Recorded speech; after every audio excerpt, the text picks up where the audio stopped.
I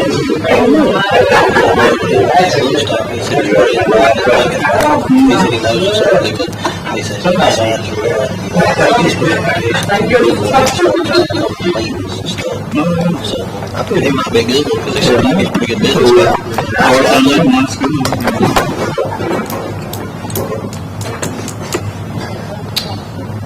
Okay, hearing no comments, we will close the public hearing for related to the Union County budget.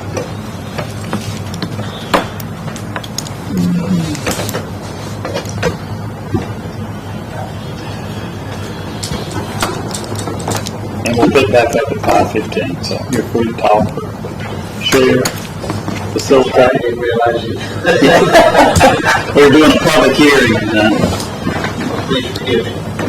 No problem. This time anyway. Yeah, no problem.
Make it.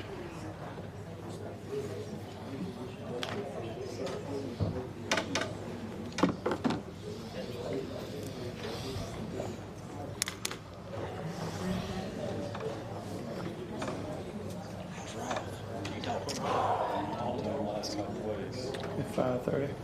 Yeah, I was waiting to see if yours. Sure. One more minute, buddy.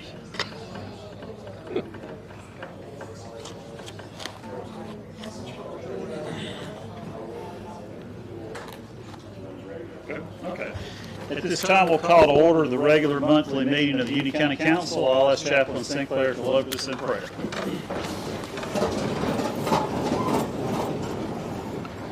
Lord, thank you for today. Thank you for your blessings. Thank you for being so good to us, for loving us, Lord. Thank you for our health and our strength, Lord. And as we enter this meeting, Lord, I can't help but think about these officer-involved shooting, Lord, in Spartanburg, God. And, Lord, I hear that the officer passed away. I ask you, Lord, that you'd be with their office, Lord, and be with their family, touch them, help them, Lord, in a way that only you can.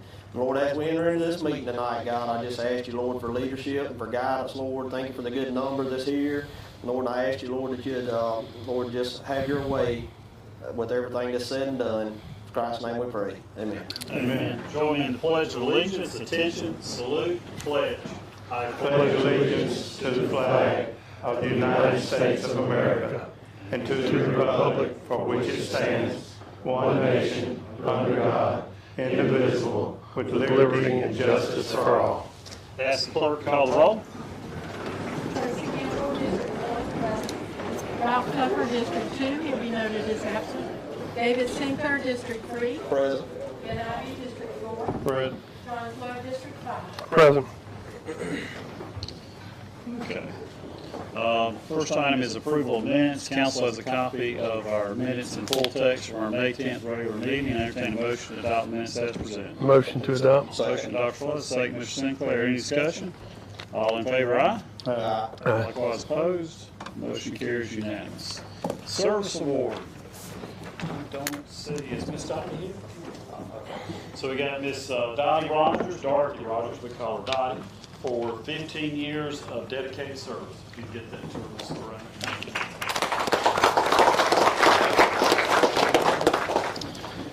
Okay, I'm going to rearrange the agenda just a little bit. We got a number of folks, I think, from Veterans Affairs, so I'm going to make that first item on the agenda and recognize Mr. Paul Davis. Thank you. Good evening. When I came here in 1979, I learned very quickly how proud the people of Union were, and the fact that all the men who went into World War I volunteered. That pro-military tradition continues until this day. There are approximately 2,500 veterans in the VA system here in Union, with another estimated 2,000 dependents of veterans, many of whom are receiving VA benefits.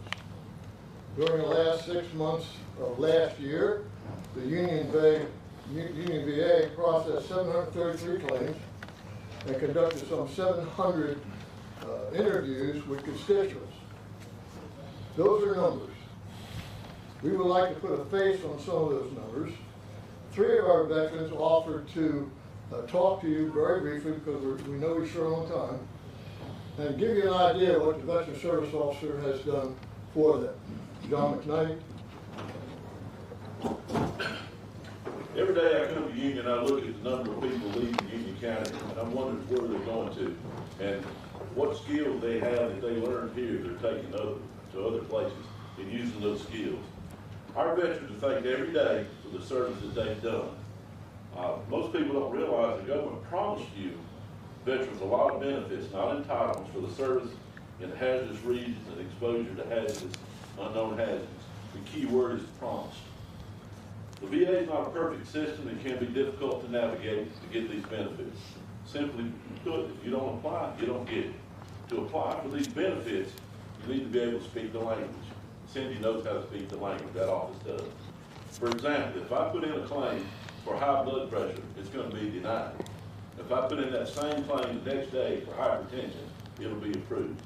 The same thing, got to speak the language. The VA is constantly moving the target. what's acceptable and what's not acceptable. Cindy gets those messages, she reads them, she gets them, she turns them over to us, that equates out to dollars and cents that are coming to the county. Union County Service Office has got direct access to the VA database. You get the same service here that you get if you went to Columbia. The service office, there's 4,000 veterans and family members in Union County. That equals millions of dollars that are coming into the county. We cannot truly thank our veterans without funding that VSO's office. Union does not need to lose the VSO office due to lack of funding. After receiving the recent county survey, it's hard to understand how a service officer with 30 years experience is being compensated at entry level. This is $5,000 less than what the entry level dog catcher gets.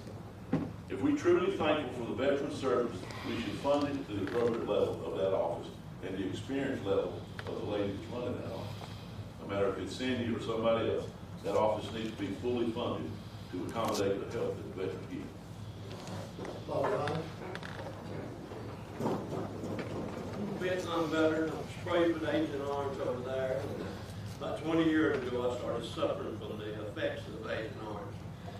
And I didn't know what to do, and I went to see Cindy, and she walked me through the system. She helped me every time. And over the past 20 years, I've developed about 6 or 8 more diseases associated with Agent Orange. Everything is wrong with me. It's from Agent Orange. But she's walked me through the system. She's always been nice and polite to me. She's helped me every time within the confines of the law and got me everything she could get. She's also got my wife, Champ VA medication, and we live a better life because of her. I now suffer from lung cancer from that and only have a few months to live. But Cindy has been very important in my life about helping us with our family and our needs.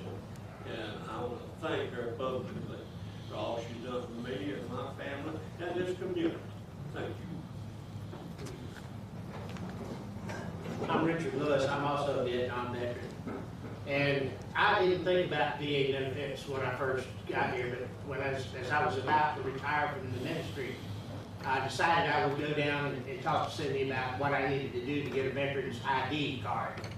And she talked to me, she said, well, tell me a little bit about yourself. And I told her what branch of service I was in, when I was in, and she said, oh, wait a minute. She started looking up stuff on the internet. And she said, now tell me if you had any of these problems. And I had prostate cancer, and I've had diabetes type 2. I've got hearing loss, and I've also got tinnitus. And all of these things I didn't know qualified for benefits from the VA. Cindy walked me through every bit of that. I tell people all the time, I went in there to get an ID, and I came out with a stack of paperwork about this thing. Went to all these different places, and now I'm 30% disabled veteran, all because of her. I didn't know anything about it, but she walked me through every bit of it, and I just thank her for it, and I think she needs to be compensated. We want you to know that the veteran service officer with 30 years of experience in this job has not only changed the countless lives of a lot of people, the VSO is directly responsible for bringing millions of dollars into this county from veterans benefits. So why are we here?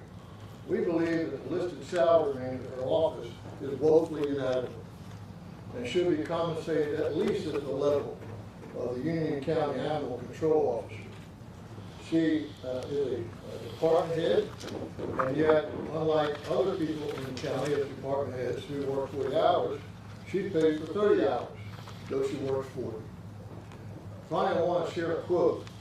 You'll recognize the author. The willingness with which our young people are likely to serve in any war, no matter how justified, shall be directly proportional to how they perceive the veterans of earlier wars were treated and appreciated by their nation. President George Washington. The VSO is the face of that treatment that he talked about on behalf of our nation here in Union County.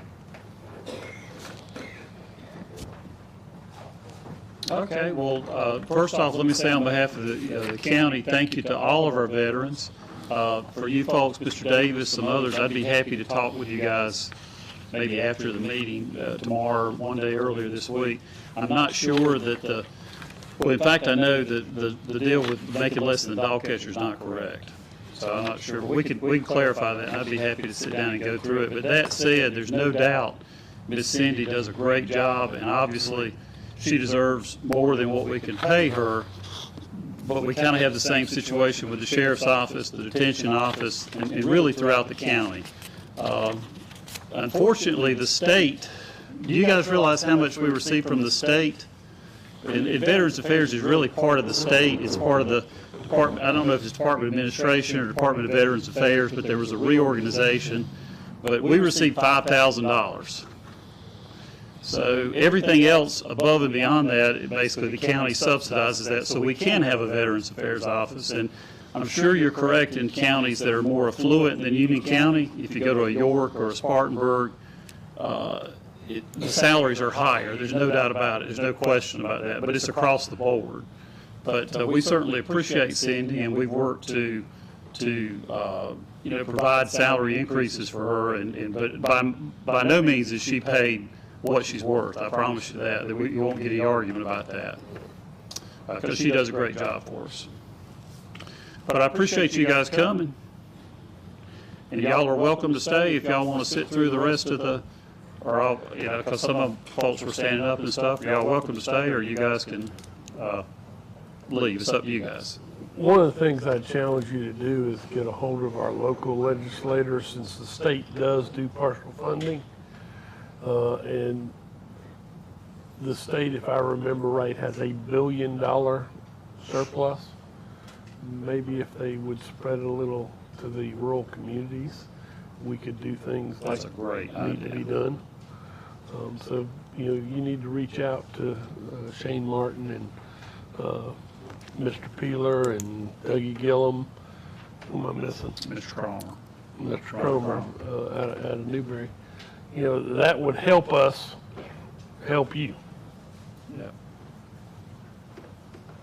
Okay, but thank y'all for coming.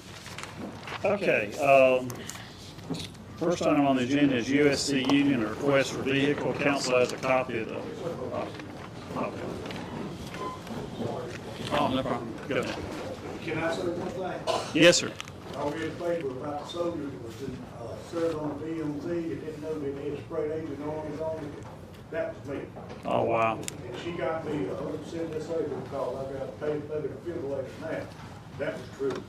Yeah. She's good. I mean, she's helped numerous people. No doubt about it. I don't hear that.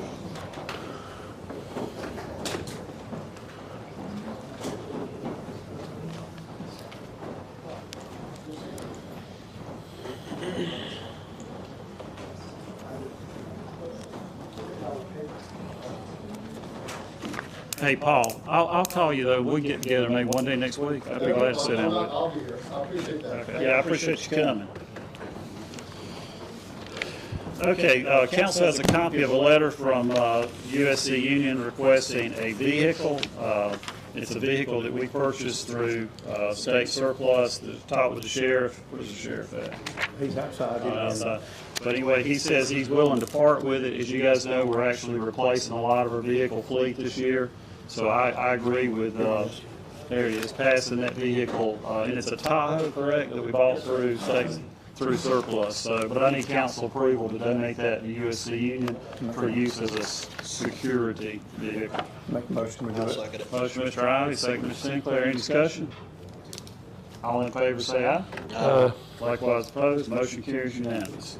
Okay, next item is Catherine Smith with Union County Museum to discuss the 250 committee.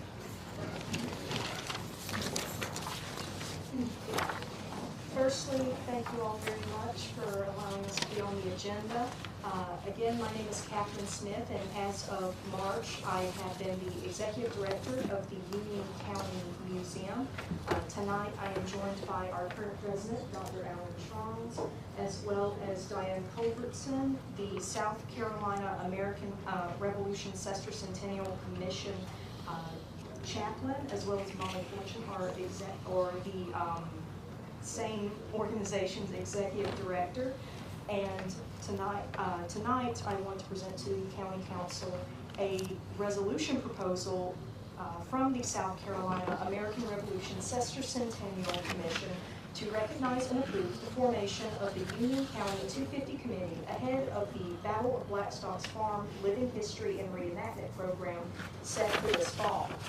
The SC 250 Commission seeks to partner with county and municipality leaders who are active across multiple sectors, including education, tourism, nonprofits, and other organizations, to celebrate and promote South Carolina's role in the American Revolution.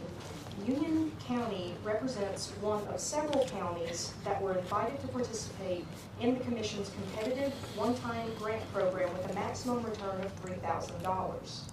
The members of the Union County 250 Committee are chosen based on their deep community ties, as well as their individual skill sets and resources that enrich the Blackstock program's overall educational quality. This partnership between the Commission and the Union County Council with the Union County 250 Committee as liaisons represents an excellent opportunity for local leaders to collaborate with the state agency on a highly visible project unique to Union's historical and cultural narrative. The presentation will be led by myself as the Executive Director on behalf of the Union County Historical Society. Thank you for the opportunity to speak, and I welcome any questions for myself or the South Carolina American Revolution Commission. Any questions from council? So here now we have a resolution that was proposed, which I'll read for adoption by council. Whereas South Carolina created the South Carolina American Revolution Centennial Commission, 250th Anniversary Commission, also known as SC 250. Whereas the mission of the SC 250 Commission is to celebrate and promote South Carolina's role in the American Revolution by educating, engaging, and inspiring South Carolina's visitors. And whereas the SC 250 Commission is seeking partnerships with counties and municipalities to further its mission, and whereas this partnership will be formed by creating a local committee called the Union County 250 Committee, and whereas the Union County 250 Committee will focus on important events, people, and places during the Revolutionary era within Union County to promote, observe, and celebrate Union County's role in the American Revolution by educating, engaging, and inspiring South Carolinians and visitors, and whereas local projects, for example, creating visible historic sites to attract visitors, supporting celebrations, restoring local historical markers, rebuilding local historical infrastructure will enhance historical tourism opportunities. Now therefore be it resolved, the Union County Council hereby recognizes the Union County 250 Committee as its official committee, will partner with the South Carolina American Revolution Centennial Sesquicentennial Commission, SC 250, will support initiatives of the SC 250 Commission and will support the Union County 250 Committee in its local efforts to educate, engage, and inspire South Carolinians and visitors, thereby enhancing historical tourism opportunities in Union County. Entertain a motion to adopt the resolution as read. Motion. Second. Motion, Dr. Flood, second, Mr. Ivy. Any discussion? All in favor say aye. Aye. Likewise opposed, motion carries unanimous. So thank you, look forward to working with you guys. That's a great initiative, a lot of rich history in Union County. Right. Thank you. Thank you. Thank you. Okay, discuss landfill capacity increase. Council has a copy of a letter from Republic Services requesting an annual tonnage increase from 910,000 tons annually to 1,060,000 annually, a net increase of 150,000 tons. This is similar to, a similar request was approved by council in July 2010 when it was increased from 730 to 910, but we need a formal vote of council to approve the increase. Make that motion. Okay, discussion. Motion, Mr. Ivey. I'll second. Second, Mr. Sinclair. Discussion. When is that landfill gonna be full? So we worked with those guys when they did their expansion, and it was 75 years was the life expectancy. Yeah, so probably post us. I don't know if they'll get 75 years. It might be 65, but I probably won't be here. But that's a good question. Any other questions or discussion? All in favor say aye. Aye. Motion carries unanimous. Okay, discuss TBA easement release. Council has a copy of a release of parking easement agreement. This is related to the easement that the county has on what I'll call the old Walmart location across from the stadium. We have an economic development project which is looking at locating on that parcel, which I think will be good for the county. But for that project to move forward, the county needs to agree to release the small parcel that they are purchasing for that commercial operation from the easement agreement. Yeah. We can do the motion, then I'll have a discussion. Okay, so I entertain a motion to approve. Motion, Mr. Ivy. Second, Ms. Campbell. Okay, discussion. I just think it's important that the general public knows that it's not gonna affect the walkway that we funded, this in that general location. The county spent a lot of money developing a walkway or crosswalk for the access to the fairgrounds and the stadium, and to my understanding, that's not gonna affect that, so won't be like we lost any money on it. Yes, sir. Okay, any other discussion? All in favor say aye. Aye. Motion carries unanimous. Okay, next item is to discuss the transit pilot program. There you go.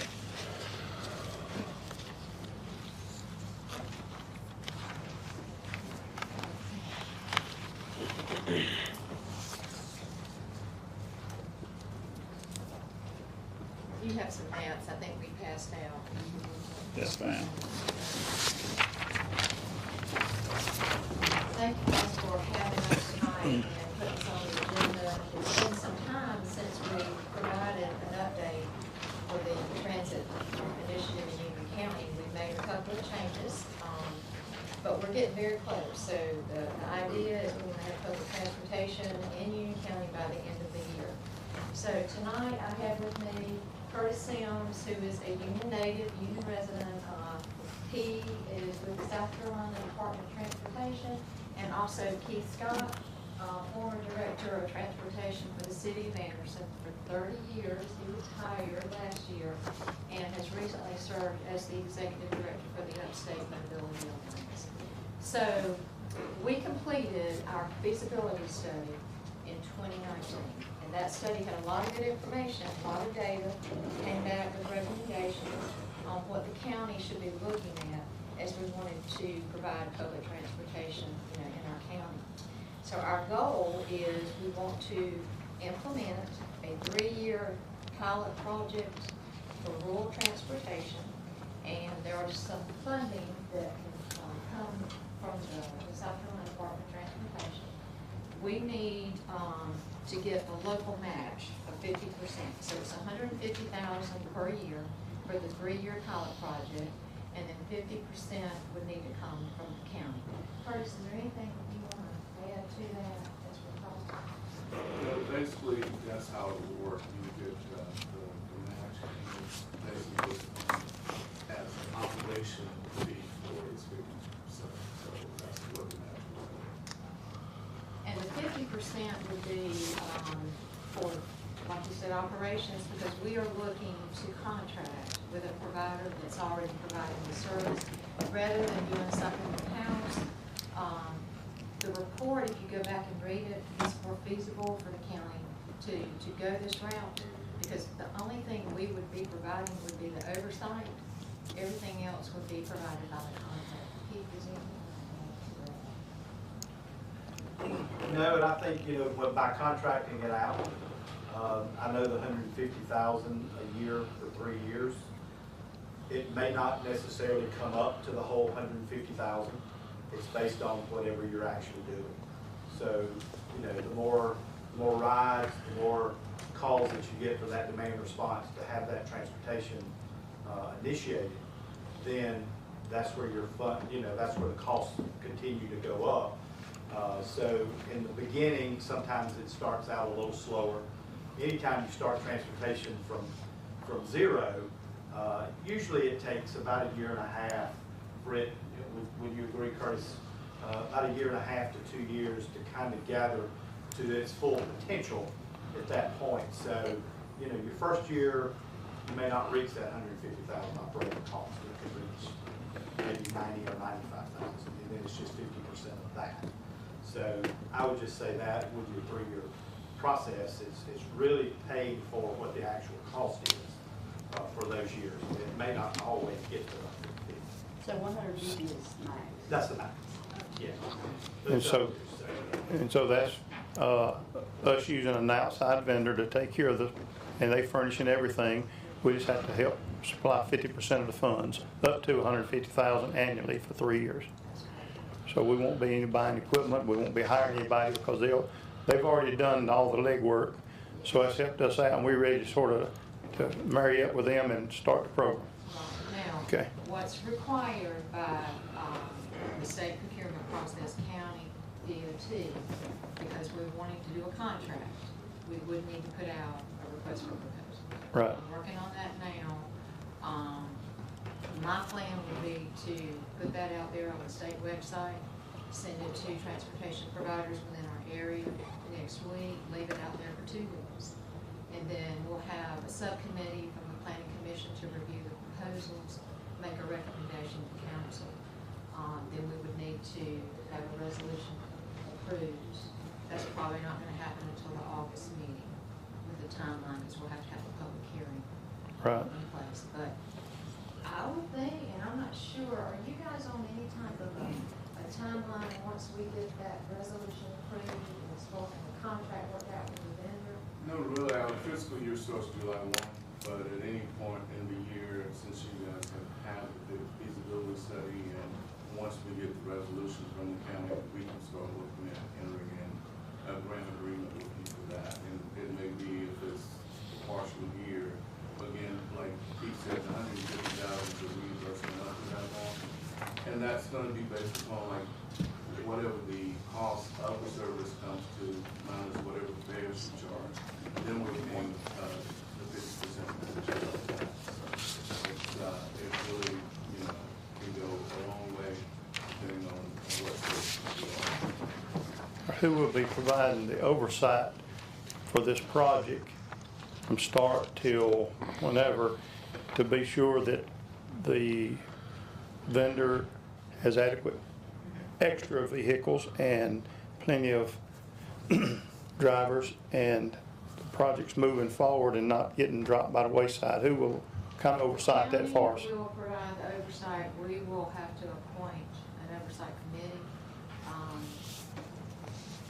Again, looking at the planning commission that had worked on the goals and the objectives through that planning process, we could actually appoint a subcommittee to do that. Okay. And work with, of course, the finance director, and chief deputy. What percentage of the county is included in this transit Okay, area? so pilot program, what we're looking at for that first rolling out, you have a map of that 5-mile buffer. That's not to say that we won't be able to serve other areas in the county. One of the main reasons for that particular buffer is your population, most of your residents live there. You have your housing developments there, your medical facilities are there, retail and commercial. However, with how we're going to word the RFP, the contractor can work with us. Maybe they want to serve an area of the Jonesville, Lockhart, or Carlisle on certain days. That's not going to limit us to that, but initially rolling it out, we wanted to have that buffer. And Keith, I know you guys did that in Anderson, you might want to add to that. Yeah, it's always, in my opinion, you're in a better situation if you start with a smaller area, do a very good job at what you're doing in that area, and then you see the desire from outside that area, you'll start getting calls, you'll start getting folks saying, you know, hey, we see what's going on here. We'd like to have that a little further, maybe out in our area. But I think it gives you a chance to kind of get your feet under you a little bit and do a good job in that area that you're servicing to start with. And you can expand it anytime that you want to. But, you know, you wouldn't want to expand it too quick. I've seen a lot of systems get out and throw something out and throw a net kind of wide. And then all of a sudden, a lot of people out there aren't using it. And then you start pulling it away from them. And taking transit away from people is never a good thing. So you always want to be able to do what you're doing in a certain area, expand it out as you need it, and as that demand, you know, kind of comes to you. So we'll But work. it's kind of a choice that you kind of can work out as you go. We'll work that out with the contractor, because I know, like with Greenwood, they ended up expanding months into the project. They started at 2.5 miles, I think expanded to 5 miles pretty quick. So we're not confined to just that one area, we can expand. I understand, but the initial proposal, I want to know how much of the county is in this 5-mile radius. And a question I have too is, it looks like the majority of the transportation that we provided would probably be inside the city limits. So is the city gonna share a partial responsibility? So we are talking with the city, we're gonna ask those guys if they'll participate. The city is the little highlight here.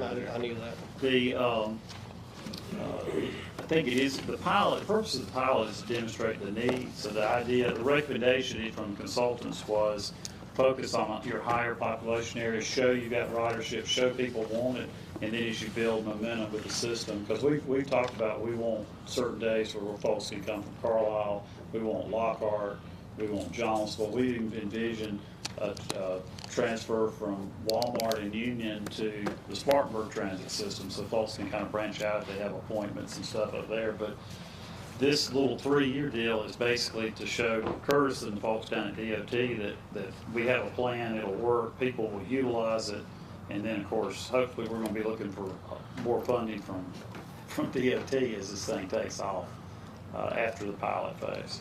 So the ask is it's up to 150 a year, and then DOT kicks in 150 a year.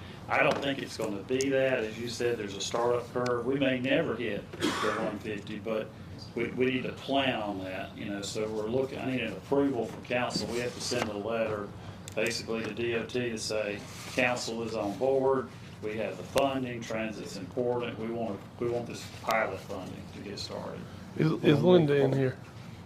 She had to leave, she had to go to another meeting. Now, one of the things she did tell me, Dr. Flood, is that one of those areas goes past Seneca on that map. I know the county real well. I just want a percentage, so when my phone lights up, I know what to tell them. I'm handling questions before I get it. I'm surprised Mount Vernon, really, the 5-hour radius picked up. No, it picks it up, yeah. It goes, it's a considerable area. I just need to say 60% of the county's covered. Yeah. And my gut feeling, that's in the 60%. No, But if you look at population wise, it is. maybe we could get you that estimate, but there's a lot of The deer, city turkey, alone's and trees 30. down in the lower part of the county. Well, the city alone's 35% of the county.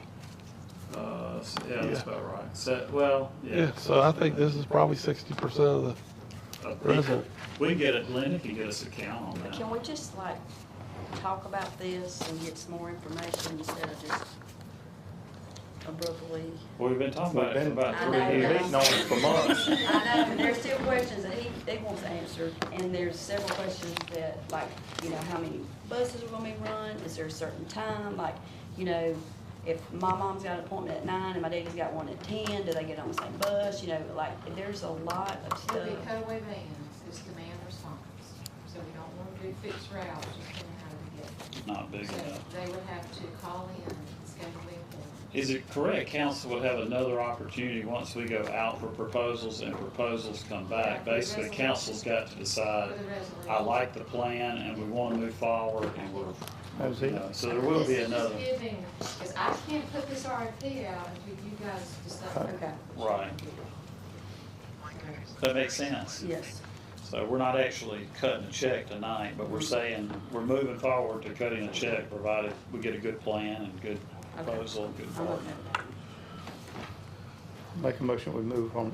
Second. Motion, Mr. Ivey, second, Dr. Flood. Any discussion? All in favor say aye. Likewise opposed? Motion carried. I didn't hear you. Did you vote? I'm still up in the air on it. You abstaining? Yeah. All right, motion carries. Okay, request to fill vacant budgeted positions.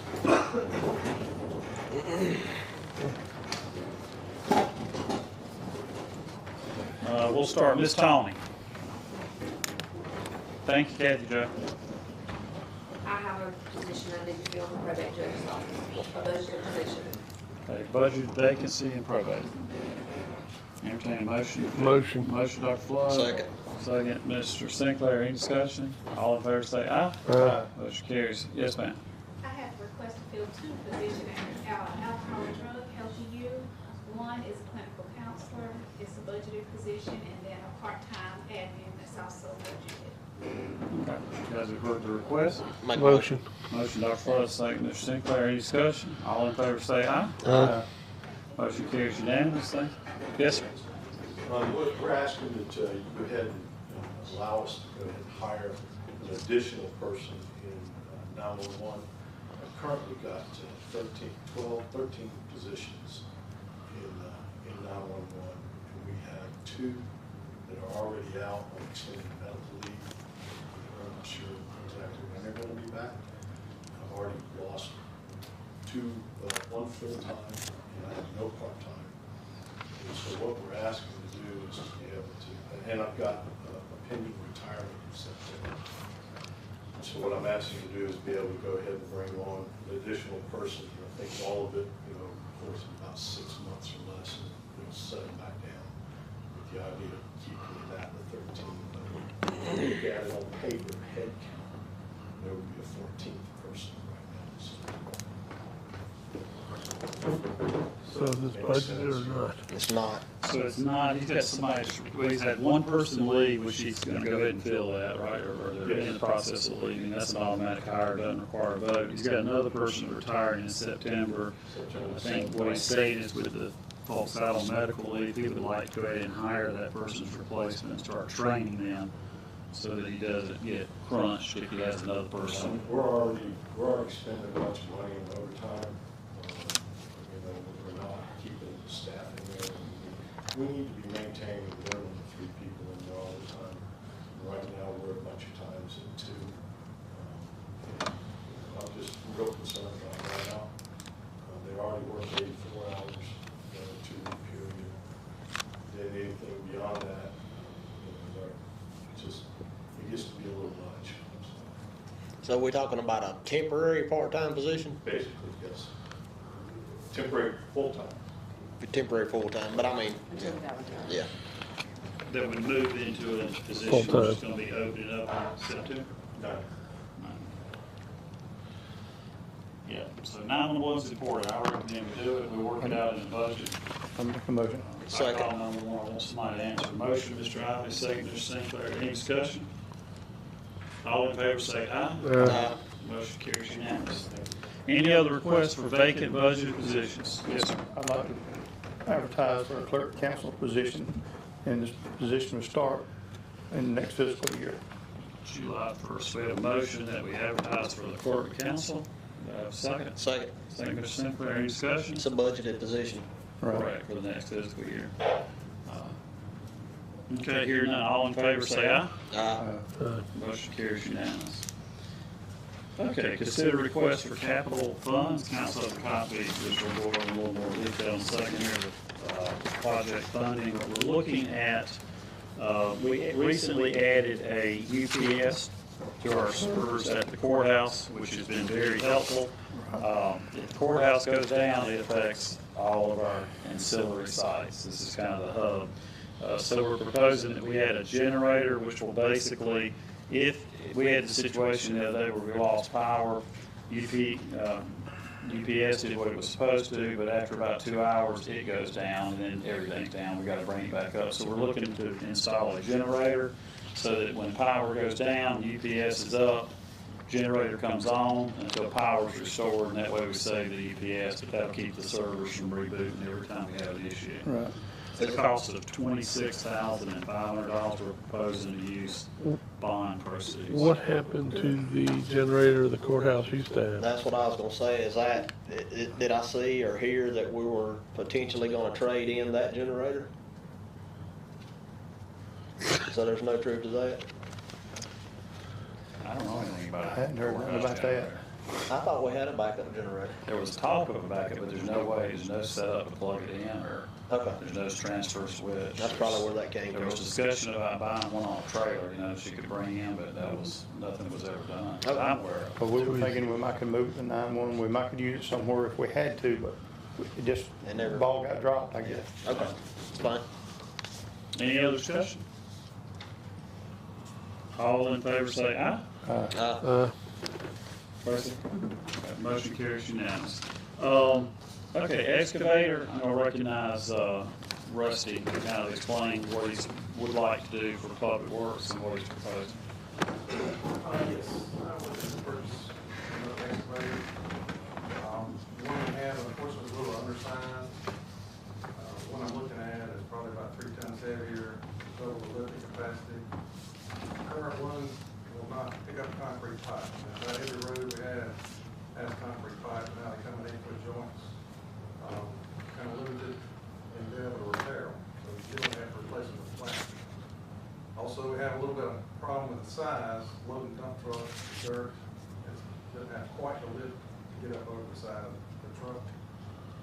So what I'm looking at is upsizing to what I call 306 model. I'm proposing to trade in the 1.5. I also have another vehicle already on the approval list. I was willing to use that amount of money as well toward the purchase of the excavator.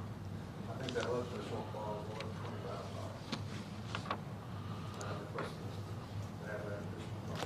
So you're willing to not accept a vehicle and transfer that fund over to this so we can, okay. What vehicle are we not getting now? It's a pickup truck. Valued at what? 31.5. So he's talking about trading the existing piece of equipment and basically canceling the vehicle off BO 31. I mean, he needs an Right. additional 20, what does that say, 21,000? 21,000, The rest is broke on. 21,000 from bond funds to complete that purchase. Well, I'm a little concerned about giving up the truck. If we needed it a couple of months ago, why do we not need it now? Good question. Currently have 4 pickup trucks. I was looking at turning in all 4 for the 3. I have one that is only 14 years old, about 150,000. I could probably use that for another year or 2. The 2 new ones, I know I'll have a little bit more dependability than what I have on the ones I have.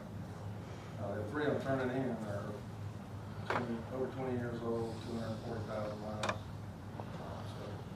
The dependability of those 3 are going back. What I'm trying to do is not have you have to come back every month asking for capital projects. If we need the excavator, we need the excavator. If we need that pickup truck, then we need that pickup truck and the excavator. That's what I'm trying to get to the bottom of. So how dependable is the vehicle that you're thinking about keeping in service? We do use it. Like I said, it's not an everyday driver. The 2 would be basically every day. The 3rd one would be more of a backup. You think it'll affect your ability to provide service if you don't get that other vehicle? No. Okay. Yeah, I basically asked him what's his priority, you know? If it's not gonna affect your ability to I'm provide fine with it service. as long as it's not affecting ability. And I'm not gonna hear him in another month say, I really need that pickup truck. I'll make a motion, we do it. Second. Motion is second. Tracy. Ms. Campbell, any discussion? We already discussed it. All in favor say aye. Aye. Motion carries unanimous. Thank you. Okay, any other capital requests? Okay, consider appointments to vacant boards and commissions.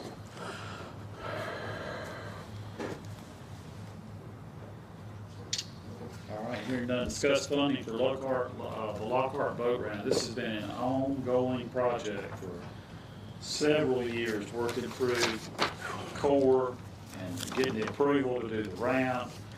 Originally, it was going to be around a $500,000 project. The bid came back in at $834, $349.58. We have managed through the support of the delegation. We've got some additional funding through DNR, as well as CTC is willing to kick in $150,000. So I'm asking council to approve, and this gives us a little cushion, an additional $50,000 for the Lockhart Boat Ramp. And those funds would come from ED 327. Yeah. Dalton's very excited about that. Economic Development 327 account. I make a motion to do it. Second. Motion, Mr. Ivy. Second, Ms. Campbell. Any discussion? All in favor say aye. Aye. Motion carries unanimous. Discuss project funding plan. Not taking a vote or anything on this tonight. We do need to set up a meeting, I think, next week to take care of a resolution for the COG. But I laid out for council what are kind of our major capital expenditure projects, where I propose pulling money from those projects. The jail expansion is the largest one of the crowd. And I basically show you guys on there what our current unencumbered balance are in each of these accounts, what's been committed either through 21-22 budget or 22-23, as well as what we're proposing to use toward the projects from those specific funds, any revenue we're expected to bring in this year, and then an anticipated ending balance for each of those funds. Our general fund balance would be at about $7.1 million if everything flows the way we expect it to. But I want you guys to have time to digest that, and you can ask questions. But what I'd like to do at the next meeting, if we're in agreement, is I'd like to formalize, because we're starting to move forward on some of these things, we agree on these key projects and kind of get our funding lined up and move forward. And I need a motion from council to add an item 12 to the agenda. We've got the architects here from Mosley. I didn't have time to get that on the agenda, but these guys are going to provide us with an overview of kind of where they're at. This is the firm we've contracted with to do the jail expansion. Right. So I entertain a motion to add item number 12, discuss jail design and project. Make a Motion, Mr. Sinclair, second, Mr. Ivey. Any discussion? All in favor, say aye. Aye. Gonna bring you guys in?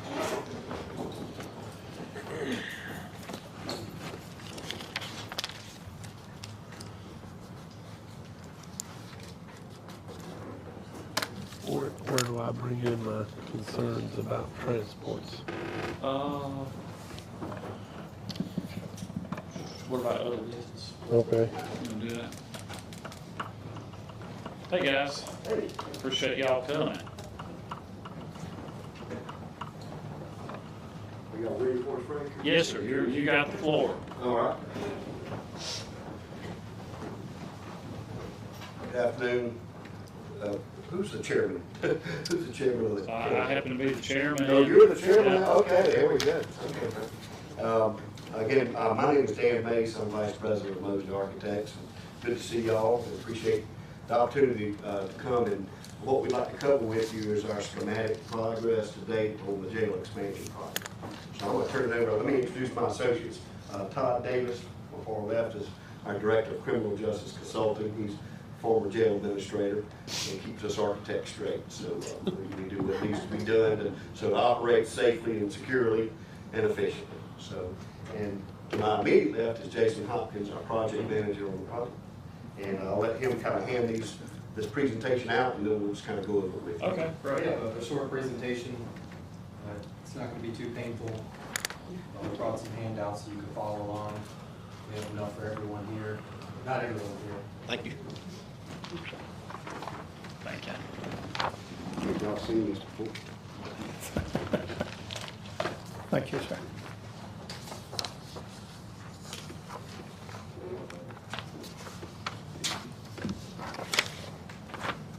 So as Dan mentioned, we're here to seek approval for the schematic design phase of what we're doing currently. We typically break it up into 3 different design phases, SD, DD, and CD. That's just different levels of progress throughout the project, and so the schematic phase is what we have completed at this point. We're here to seek approval for these ones. Start with the site plan. I put a couple images here together. The U-shaped piece in the very center is the existing jail.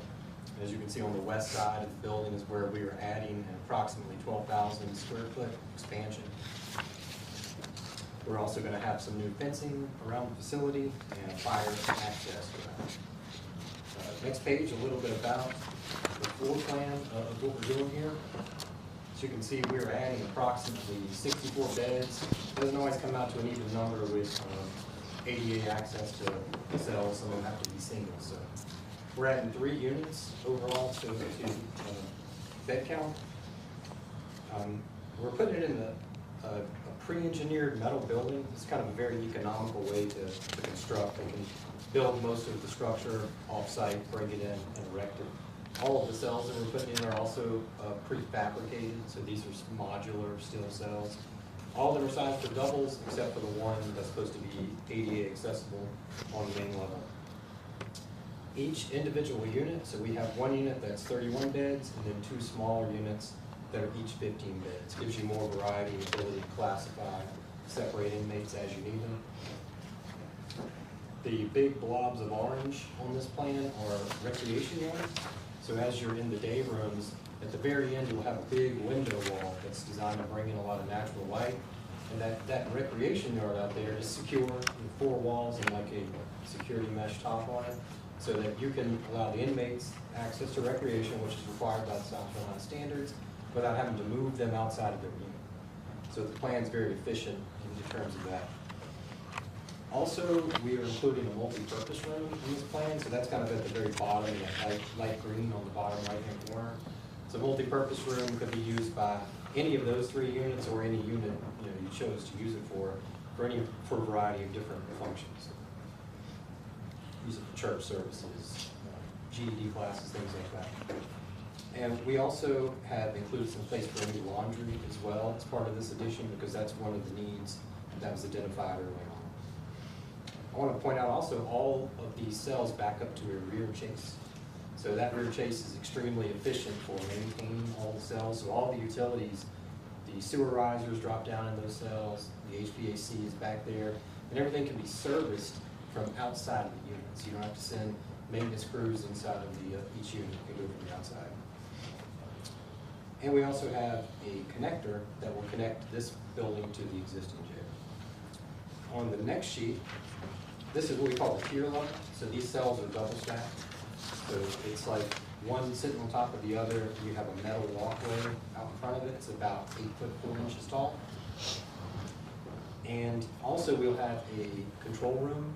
That's the big, the red piece in the very center. That control room is designed to be staff efficient, so you can generally occupy with one person that can observe all 3 units at one time. It has, so it's up on that elevated level at about 12 feet generally. The windows will lean out, and you can look into all 3 units. It's very, very staff efficient.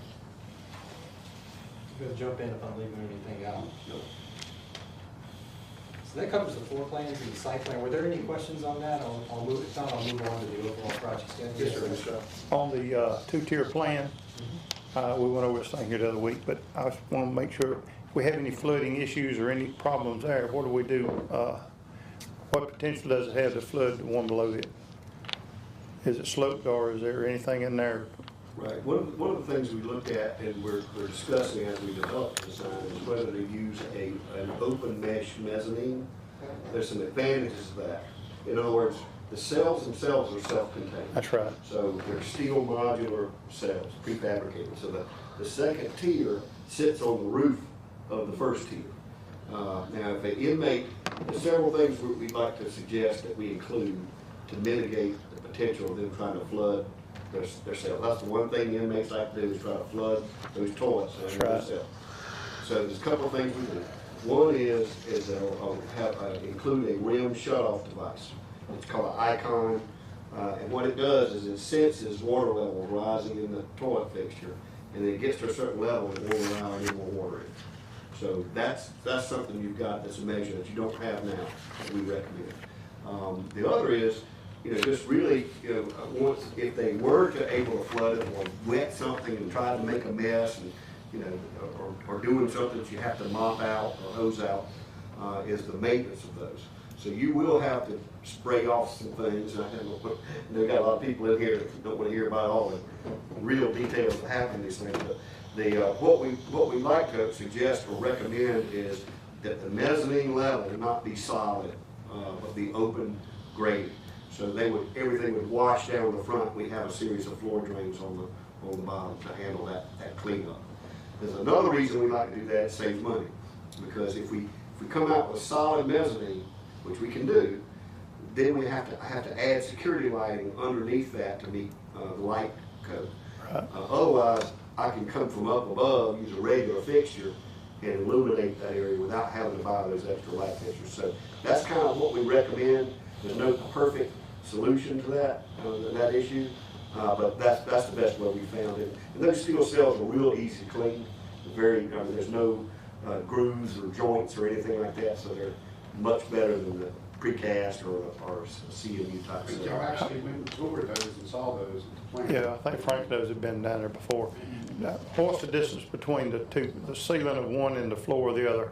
How much depth do you have between the mezzanine, between the two floors? 8'4¼ inches. Between the two? No, he's talking about from the top of the bottom cell to the bottom of the top cell. Top cell. Right. 8 feet? No, is it 2 feet between the ceiling and the floor of the upper one? How much distance between those two? 2 foot? Not even that. 12 Yeah, inches? the top one sits directly on it. So you've got an 8-foot high ceiling in your ground level cell. And let's say that's right here. Then the structure of that cell is only like 4 inches, 4.5 inches. And then that serves as the floor for the next cell. Okay. So it's really only 8 feet, you're dealing with. So I guess my concern was, is there room for a trough there to catch any water, to keep from having splash and contamination and just stuff? Because you know how nasty it gets in there. When they want to do it, it's nasty. It's I mean, there could be, one of the things we still have to have, even though we use the open mesh railing, and these are great questions, by the way. You're thinking about things the way people maintain the jail.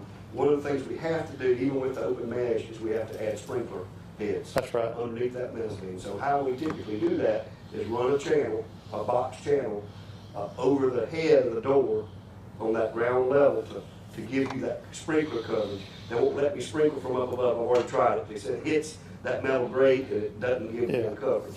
Okay. Even nothing can burn down there, but that's the way the code reads.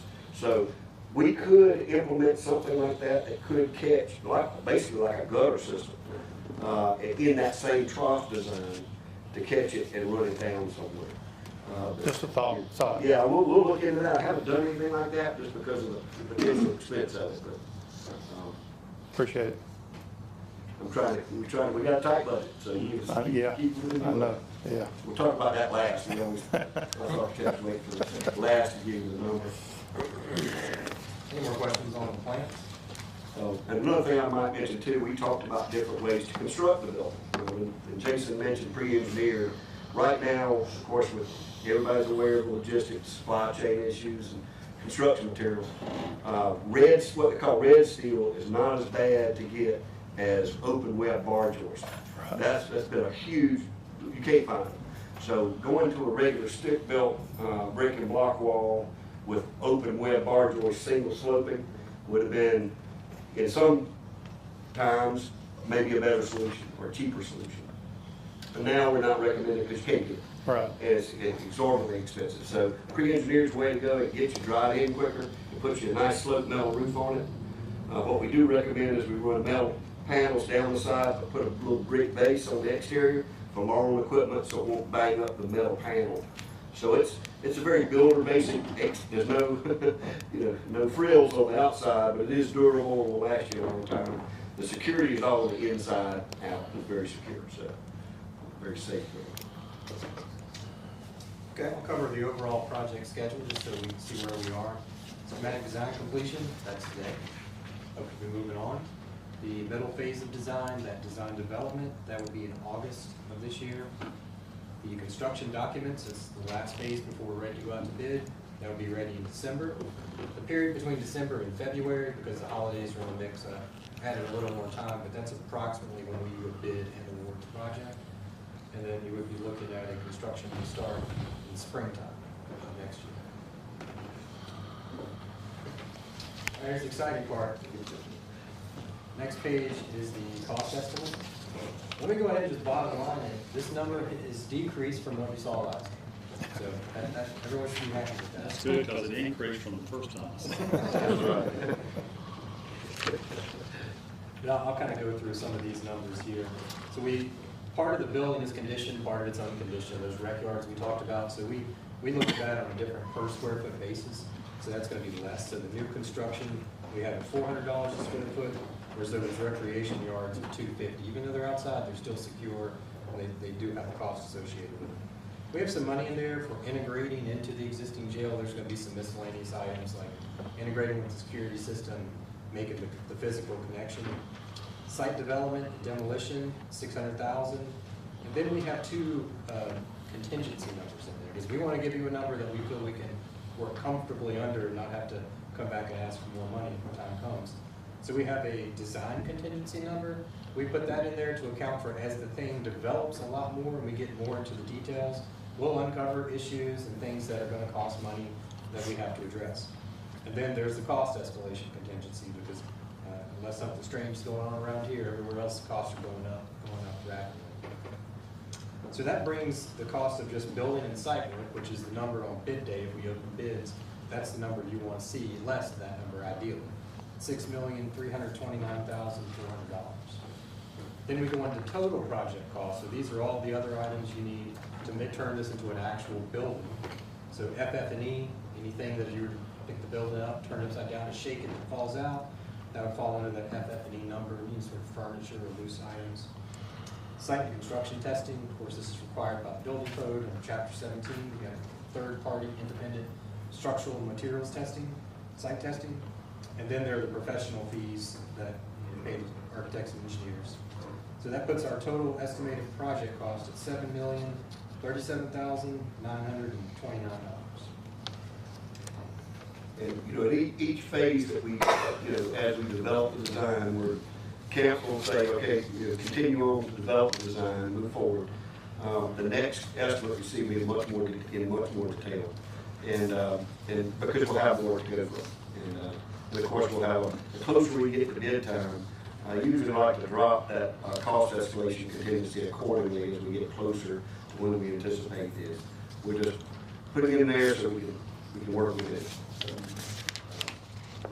Try to be conservative. Yep. Well, I appreciate you guys coming. I know Neil and his guys have been working, you know, with you guys really from day one on this thing. I think what we're looking for, the purpose of tonight really was twofold. Number one, to make sure council has a good understanding of the finances, kind of the ballpark we're talking about. Number two is to have an overview of the design and what we're looking at doing. And really what I'd like for council tonight, you know, Neil's already reviewed the design, he's good with it, but I'd like an approval of council that, okay, we're happy with the schematic design, you know, the firm, you guys go ahead and move forward with the detailed design. That way we can keep our project on track. I'll make that motion. So I got a motion from Mr. Ivey.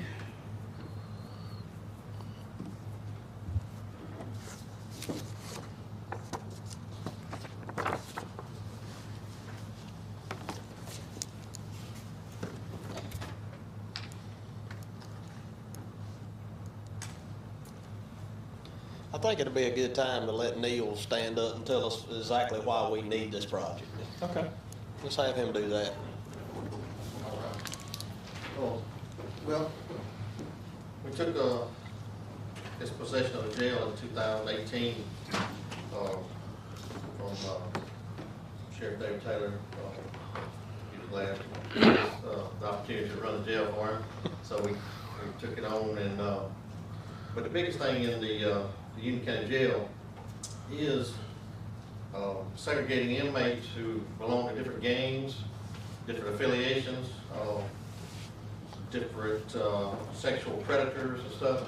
So in any given day, we got 2 holding cells in the main booking area, and at any given time, you might have 4, 5, 6 people say they're on suicide watch. They want to commit suicide because they can't get the drugs they want. They're pressed from being in jail or whatever. So we got 2 holding cells that we can put them in, and that creates a problem of security and liability of watching the people who was on suicide risk. And although most of them in a few days say, I'm not suicidal, I was just joking or whatever, you know, a lot of times that does happen. But a lot of them are serious, people with serious conditions, serious withdrawals and everything, so those 2 holding cells is a big deal. And then you got the violators in the back who decide they want to do something different besides follow the rules.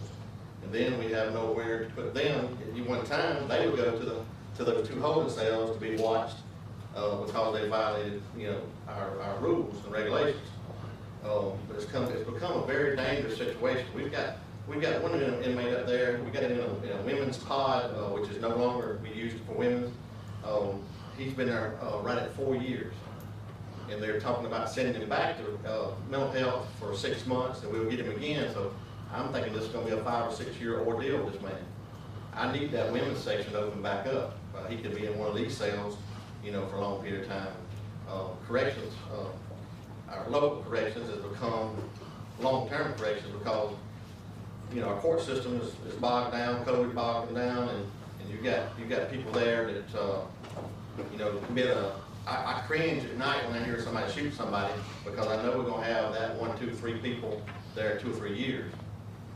And you start loading, and it don't take, I hate to say it this day and time, in a good month, we've got several, bad hombres that come into the jail that are there for years. We got six or eight being held in other counties for murder and stuff like that right at the moment. And other counties they really picky because they don't want our wrong either. And I think I've got one maybe for another county, female, but we really don't have room to help them out when they need help.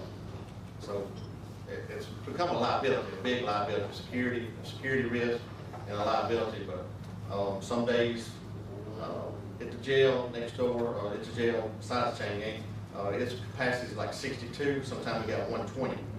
That 120 people, you're literally stepping over them, trying not to trip when you go into one of the storms there. And they do fight with each other. They pay each other to put out hits on somebody across the hall from them. They use canteen money and canteen situation to put out a hit on somebody they don't like. It's got to be pretty much of a jungle situation, in even in small town corrections. So we need all the help we can get. And I appreciate anything y'all can do for me. Thank you. The reality is, and I know I'm not excited about doing a jail project, right? That's not a sexy project for the county, right? It's not economic development, it's not. But the reality is, we have some protection under state law, right? There's some caps for liability. Under federal law, there is no cap. Okay, and Ms. Campbell has seen the jail firsthand, and folks sleeping on the floor and stacked on top of each other, and putting pre-sentenced people in sentenced areas. And so the reality is, it is a major, and this is what the public of Union County needs to understand, it's a major liability issue. So what it comes down to is, you do what you have to do to comply with the law and provide satisfactory conditions, or you pay the lawsuit when it comes, and then you do it. But either way, you end up doing it. But it's not a safe situation. Can I say one thing? Yes. I've been in federal court one time with the former sheriff, and it was a fight that happened at the jail, and of course the sheriff's office, they won the case. But the judge took out a piece of paper and he said, Mr. So-and-so is 40-something years old, he's expected to live to be 80-something years old. He looked at the jury and said, whatever y'all think to make him right for the rest of his life. He only lost 2. He said, well, whatever you think it's going to take to make him right for the rest of his life, y'all fill it out like a check. And I like to pass it out. And then he said, but if you find for the sheriff's office, just sign on the other sheet. But we won, the sheriff's office won the case, but they could have filled any amount they wanted to on that one piece of paper. That's how easy it is in federal court. If I may add, again, we work at AAA. We do a lot of these jails all over the state. And this has been one we've been looking at for a while. My first one I did was in my hometown, Marion County, and did that in the mid-90s. And we're adding on to that now. That's a very similar sized county to yours. And this is one that, we've been looking at with a lot of needs for a long time, as y'all are aware. So I think, more so than the safety of the inmates and the standards that we have to meet that are generally accepted standards of care, because these are primarily pre-adjudicated folks. They're innocent until proven guilty, so they have certain requirements that are part of the jail standards. More than that is the safety of those officers that come to work here. That's right. Keep them in a safe so they can go home and see their families. So I think, certainly when we saw, and we have for years, seen the need here. So I mean, I personally have been in the jail. I understand we need one. I just wanted the general public to understand exactly why we need a jail. So that's why I wanted Neil to make his presentation. Second. Okay, have a motion, say any discussion? All in favor say aye. Aye. Motion carries unanimous. Thank you guys, and look forward to seeing you guys will be back, right? For the next step, so thank you. Thank you. You won't be They here, make them out of so mail. you won't look forward to it. That way they can. Either you might be on the inside. Let's hope not. Okay. Yeah, everybody's Elected losing. officials. Treasurer, anything from your office? Okay. Miss Lawson, anything from the clerk's office? No, but I understand Neil's situation because I received those letters. And for every 70 or 80 that we may take care of, there's another 100 or more on us waiting for. That's right. Where they get them out and they ship them back. We got one gentleman that's been there almost 4 years, 4 years awaiting trial. We got another gentleman daily doing calligraphy on the wall with feces, so it's a tough environment. They've gotten me another letter in reference to him today. Okay, Ms. Tony's gone. Sheriff? Just to kind of update y'all with the new building. We're getting moved in. We started moving in today. We got a lot of files and all that stuff moved. That's been a process. So we got all the IT equipment in. So we're working on getting there. We received another grant for an SRO. So that's going to be another person we can hire, plus a vehicle that's paid for by the Department of Public Safety. And thanks to Kendra and Jim for getting all that worked out. Kendra works real hard with that SRO stuff. So I thank you for what you do. We have our policy complete now. We're in the process of being accredited. Maybe this will save us from some of those lawsuits that we've been having, because it's, we're living by the rules of accreditation now. We have a policy manual that it covers just about everything we could possibly do. Everybody's responsible for what they do. And the best part of this, at the end of it, it says, this is the policy. It don't say, it's at the sheriff's discretion if we want to follow these rules or not. So I follow the same rules as the officers follow. So that's the plus. That's where we need to be. In order to manage this accreditation process, we found out there was a little expense with it. So Jim Palmer and Miss Ann Boggs have been working on a grant which covers that. So we're in the process of seeing if we can get that. She's worked, Miss Boggs worked real hard with Jim on this, and they've covered a lot of ground. So I think that's going to be a great deal for us. Just to update you on new vehicles, we still have 3 sitting in the parking lot, and we've got 4 still sitting in the parking lot spark plugs. So they're no good to us without all the equipment. And getting the equipment's killing us. They can't get it in. So I say it could be possibly October before we get the 4 that I've got. So, we're losing cars every day. So I'm just thankful we got them. We just get them up. So, other than that, just remember to pray for our fellow law enforcement officer who passed. So that's hard. It's hard to deal with. Pray for his family. I know they're hurt. Thank you all. Thank you. Okay, resolutions. First item is a resolution to provide for the commissioning of certain named code enforcement officers to provide for the proper security, general welfare, and convenience of Union County, South Carolina, and other matters thereto. The ordinance calls for the commissioning of David M. Kitchens, Kevin Shane Mitchell, Valerie Renee White, Arthur Travis Smith, and Holly Wise. Council has a copy of the ordinance in full text. Entertain a motion to adopt the ordinance as presented. Make a motion. Motion, Mr. Sinclair. Second, Mr. Ivy. Any discussion? All in favor say aye. Aye. Motion carries unanimous. Adoption of county road list. This has been in the works for a while. This is a copy of Rusty and Jerry did quite a bit of work to.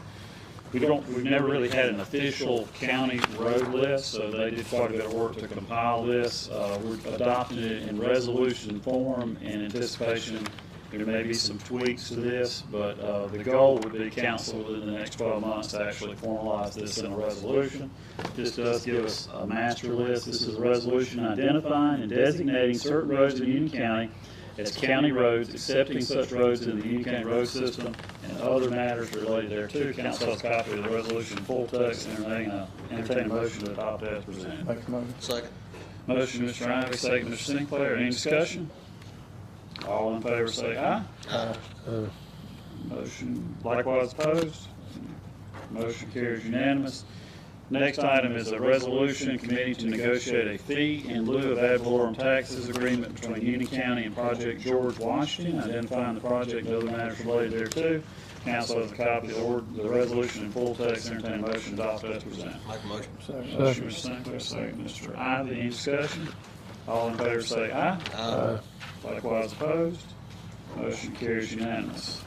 Next item is third reading of an ordinance to adopt the operating and capital budgets of Union County for the fiscal year beginning July 1st, 2022 and ending June 30th, 2023, and to make appropriations for such Union County budgets for county ordinary purposes and for other county purposes for which the county may levy a tax, to provide for the levy of taxes on all taxable personal and real estate properties in Union County for such county ordinary purposes, including sufficient tax to pay the principal and interest on outstanding indebtedness of Union County maturing during said fiscal year, and to provide for other matters relating to Union County and Union County budgetary matters. Entertain a motion to adopt the ordinance. You guys have a copy of it in full text. Motion. Motion. Second. Dr. Flood, second, Mr. Sinclair. Discussion. Just a comment, point of record. So the sheriff mentioned the grant. We did up the salary in the sheriff's office for the SRO, but we also upped the revenue because it's grant funding, so that's a net zero impact on the budget. So, any other discussion? All in favor say aye. Aye. Likewise opposed. Motion carries unanimous. Okay, next ordinance is third reading of a Union County ordinance authorizing the sale and conveyance of certain Union County-owned real property to the Union Lawrence Commission on Higher Education and other matters related thereto. Council has a copy of the ordinance in full text. Entertain a motion to adopt as presented. Make a motion. Motion, Mr. Ivey.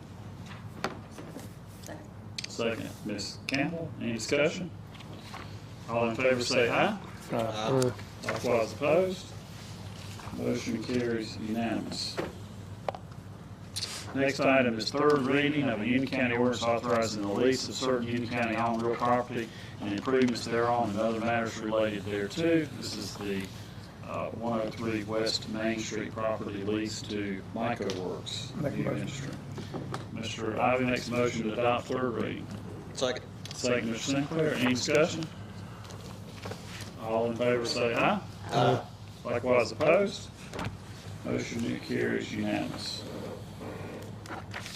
Okay, next item is a fee in lieu of tax and incentive agreement for Project George Washington. This is the second reading of an ordinance authorizing the execution and delivery of a fee in lieu of ad valorem tax and incentive agreement by and between Union County, South Carolina and Project George Washington to provide for payment of a fee in lieu of taxes, authorizing certain special source revenue credits, authorizing the inclusion of the project site in a multi-county business park and other matters related thereto. Entertain a motion to adopt as presented. Make a Second motion. reading. Motion, Mr. Sinclair, second, Ms. Campbell. Any discussion? All in favor say aye. Aye. Likewise opposed. Motion carries unanimous. Next item is first reading title only of an ordinance to disclaim any alleged interest in a certain right-of-way, to transfer any such interest in and to such right-of-way to the City of Union, to authorize the execution and delivery of a quitclaim deed to the City of Union, to authorize future similar transfers to be done by resolution of County Council and other matters related thereto. Entertain a motion to adopt first reading. Motion. Motion. Second. Dr. Flood, second. Mr. Ivey, any discussion? All in favor say aye. Aye. Likewise opposed. Motion carries unanimous. Supervisor's report, the sheriff mentioned, very close on the buildings, looks very good, nice facility. Hopefully, we will be, having ribbon cutting here in the next couple of weeks. We gotta get together and set the date for that, so we'll be sure we get it out to you guys.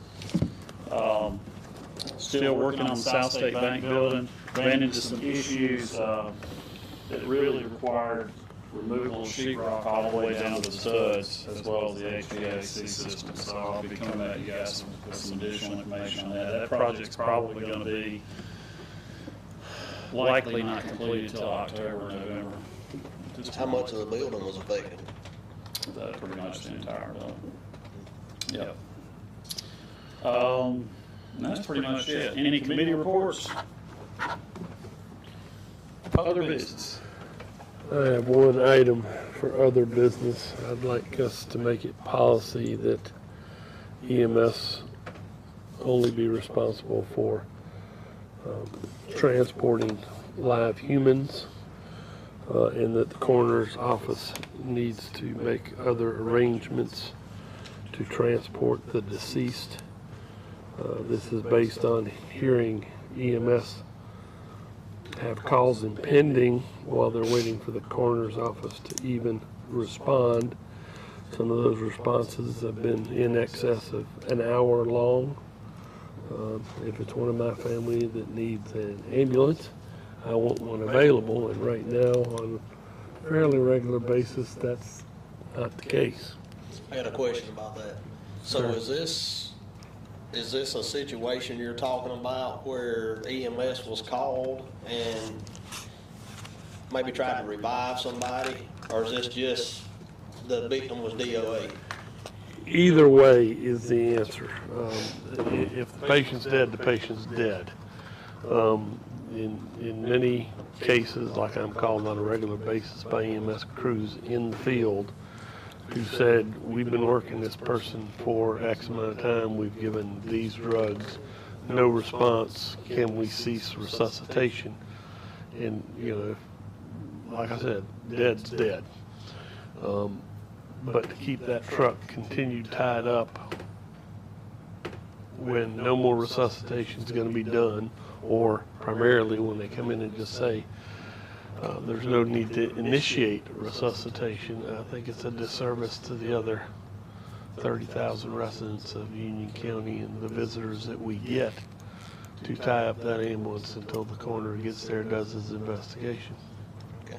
Our EMS director's here. I'd like to have him address this situation. Well, would you like me to address, sir? I can tell you on a regular basis, if we respond to a situation and the person is deceased, DOA, as you described it, we will notify the coroner, we'll identify dispatch and have them notify the coroner's office. And either William Holcomb or John Falal will come out to the scene. We're waiting, they are on scene for them to show up. On numerous occasions, we are waiting for one of them to do their investigation or notification, which takes a substantial amount of time. Our ambulance and resources are still tied up during that time. And then we wind up transporting to one of several places, the morgue, to Holcomb Funeral Home, or wherever we're directed to. Councilman Dr. G. Flood is correct. It is tying up our resources that can be better used and better served as citizens of the county who have emergencies. I may be speaking out of turn because I'm not in the coroner's office, but my understanding of state law is the coroner is responsible for transport of the dead body. Death is the coroner's responsibility. Under state law, the coroner's office and law allows EMS to make the pronunciation. But once the coroner arrives on scene, there is a law enforcement and we're a coroner's office scene. And my crews have told me that they've been told we don't have a choice but to transport the bodies, and I don't necessarily agree with that. Okay.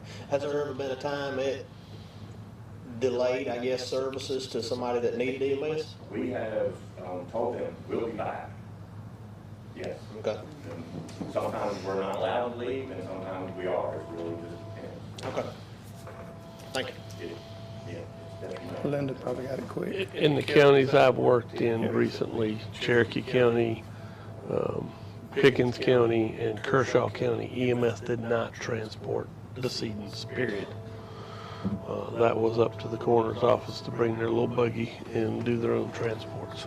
Ralph and Flood, Ralph's on it, Ralph's the chairperson. I don't know if they own a van or not, but I mean, right now they use a contract service to haul to the autopsies. But something needs to be worked Here's what I would propose. I think it's a good point. I know the director's brought it forward. Dr. Flood, you're on the Public Health Social Services Committee along with Tracy and David. If you guys could get a committee meeting and maybe ask the coroner to come and Eric to come and then come back to council with a recommendation, just so there's a plan and we hear all sides of it. But it's something we need to look at. Because you're right, if I need 911, I don't want them tied up with somebody who's already passed. Any other business? We do need to set a special meeting for next week. A couple of items. I had a resolution come in for the COG. Dr. Flood, I think most of us are available. What's your schedule look like? I'll tell you, I looked at it right after you and I talked today.